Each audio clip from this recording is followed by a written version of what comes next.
Par la signature de cet accord du bail amphithéotique ce 11 mai, la République du Congo, via le ministère de l'économie forestière, concède plus de 35 000 hectares de terre à la société Sequoia Plantation. Cette société, exerçant dans le domaine des plantations forestières et de l'industrie du bois, va expérimenter un projet de plantation et d'extension d'une forêt artificielle dans les départements de Pointe-Noire et du Kwilu. À long terme, c'est un projet qui contribuera à la préservation de la planète et à la réduction des empreintes carbone. Nous travaillons main dans la main avec les communautés dans les domaines de la fibre, de l'alimentation et du carburant pour créer une prospérité partagée et prospérer ensemble.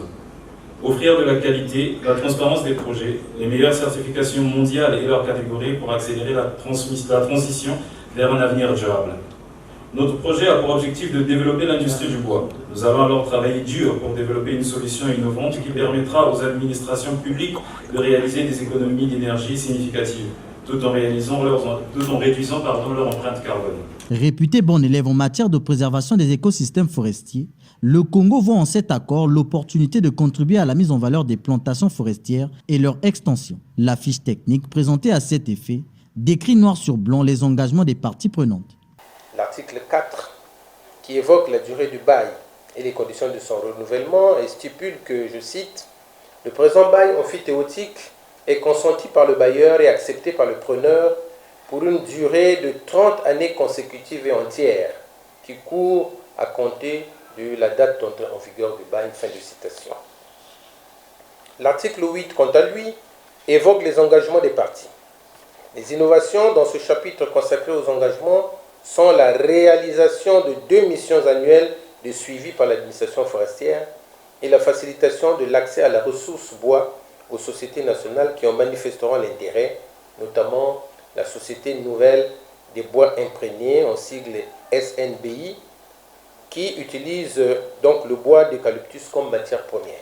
La partie congolaise dit ne ménager aucun effort pour la réalisation de ce projet qui intègre les grandes lignes de la décennie africaine et mondiale de la forestation. Je voudrais saisir l'opportunité de la présente cérémonie pour vous adresser mes vives félicitations suite à l'engagement que vous venez de prendre et qui, permettez-moi de vous le rappeler, doit se traduire sur le terrain par des actions fortes de reconquête de superficies polluées, de surveillance et de sécurisation, puis de replantation qui, du reste, devront faire la part belle à l'expertise et à la main-d'œuvre nationale. La tâche est immense et rude, certes, mais vous êtes des professionnels du domaine dont les performances notoires ont bonne réputation de par le monde. Pour sa part, le gouvernement du Congo, par le biais de ses services spécialisés, ne ménagera aucun effort pour vous apporter le soutien et les facilitations nécessaires à la bonne conduite et au succès de votre projet. La société Sequoia Plantation, qui a reçu le feu vert du gouvernement, devrait s'activer très bientôt sur le terrain. Le projet s'étalera sur une durée de 30 années.